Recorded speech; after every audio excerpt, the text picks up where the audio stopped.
નમસ્કાર મિત્રો, તો આજે આપણે વાત કરવાના છીએ આગલું સેશન એટલે કે આપણી આરબીઆઈ રેપો રેટ પાર્ટ 2. હવે આજના વિડીયોમાં આપણે બે વસ્તુ ધ્યાનમાં રાખવાના છીએ કે એક તમે જે આ રેપો રેટની ઇફેક્ટ છે એ કઈ રીતે એનો લાભ લેશો, અને બીજું કે કઈ એનબીએફસી એટલે કે નોન બેન્કિંગ ફાઇનાન્શિયલ કંપની પોતાની મનમાની કરીને આનો લાભ આપતી નથી.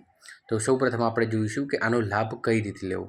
તો આના બે ઇફેક્ટિવ રસ્તા છે. પહેલાં તો તમે કોઈ જે તે બ્રાન્ચ જ્યાંથી તમે લોન લીધી હોય એ જગ્યાએ જઈને તમે ફોર્મ ભરી એના મેનેજર સાથે વાત કરો, એ તમને ફોર્મ આપશે અને એ ફોર્મ ભરીને તમે કરશો એટલે નેક્સ્ટ ટાઈમમાં ઇફેક્ટિવ એ વસ્તુ તમને કહી દેશે કે ભાઈ હવેથી તમારો ઈએમઆઈ આટલો ઓછો થશે. બીજી વસ્તુ ખાસ કે આપણે અહીંયા બેન્કો કેટલીક બ્રાન્ચ કે કેટલીક બ્રાન્ચોમાં તરત રિસ્પોન્સ મળે છે અથવા કેટલીક બેન્કો તમને વારે ઘડીએ ધક્કા ખવડાવે છે. તો મિત્રો ખાસ ધ્યાન રાખજો કે આના માટે તમે જે તે બ્રાન્ચનું ઈમેલ આઈડી લઈ એક ઈમેલ એ બેંકને કરજો, અને બીજું ઈમેલ ઈમેલમાં એક સીસીનું ઓપ્શન આવે છે, તો એ સીસીમાં આરબીઆઈની રાખજો મિત્રો. તો જેથી શું છે કે તમારી કાર્યવાહી ઝડપથી ધ્યાનમાં લેવાય અને તમને એનો લાભ મળી શકે. તો આ રીતે તમને જે રેપો રેટ ઘટ્યો છે એટલે કે તમારા ઈએમઆઈમાં ઘટાડો થયો છે તેનો લાભ મળે. હવે બીજી વસ્તુ મિત્રો જે ખાસ છે કે જે સરકારી યોજનાના જે મકાનો છે અને એ યોજનાની લોન અથવા કોઈપણ પ્રકારની હોમ લોન જેને એનબીએફસી એટલે કે નોન બેન્કિંગ ફાઇનાન્શિયલ ઇન્સ્ટિટ્યુશન જેમ કે તમે આવાસ ફાઇનાન્સમાંથી લીધી હોય અથવા તો વંડર હોમ ફાઇનાન્સમાંથી લીધી હોય અથવા અન્ય કોઈ આવી એનબીએફસીમાંથી તમે હોમ લોન લીધી હોય, તો આ લોકો જોડેથી મારું પર્સનલ સજેશન એવું છે કે હોમ લોન પણ ના લેવી, અને આ લોકો ઇનડાયરેક્ટલી રીતે તમને આ રેપો રેટ જે ઘટે છે એનો લાભ આપતા નથી.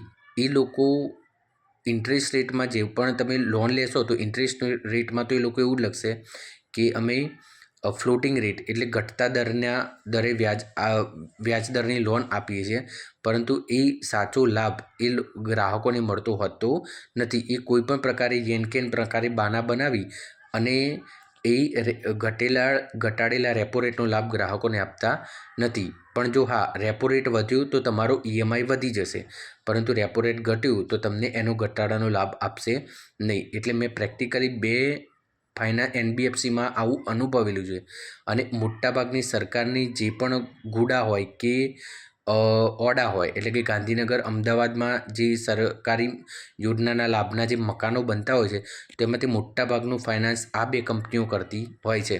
પણ એ બધી રીતે એનકેન પ્રકારે ગ્રાહકોનું શોષણ જ કરે છે અને કોઈ રિસ્પોન્સ નથી. એક તો સૌથી પહેલાં એ લોકોની કોઈ કસ્ટમર કેર સિસ્ટમ નથી કે એ તમને ટોલ ફ્રી નંબર એવો આપશે કે જે ક્યારેય લાગશે નહીં, એટલે જેથી કરીને તમારે કોઈ એમની સાથે વાત કરવાની નહીં થાય. માત્ર ઈમેલ કોમ્યુનિકેશન છે એમાં પણ જવાબ નહીં આવે, અને આ જે સરકારનો સરકારનો આ જે રેપો રેટ છે એનો લાભ તમને મળશે નહીં.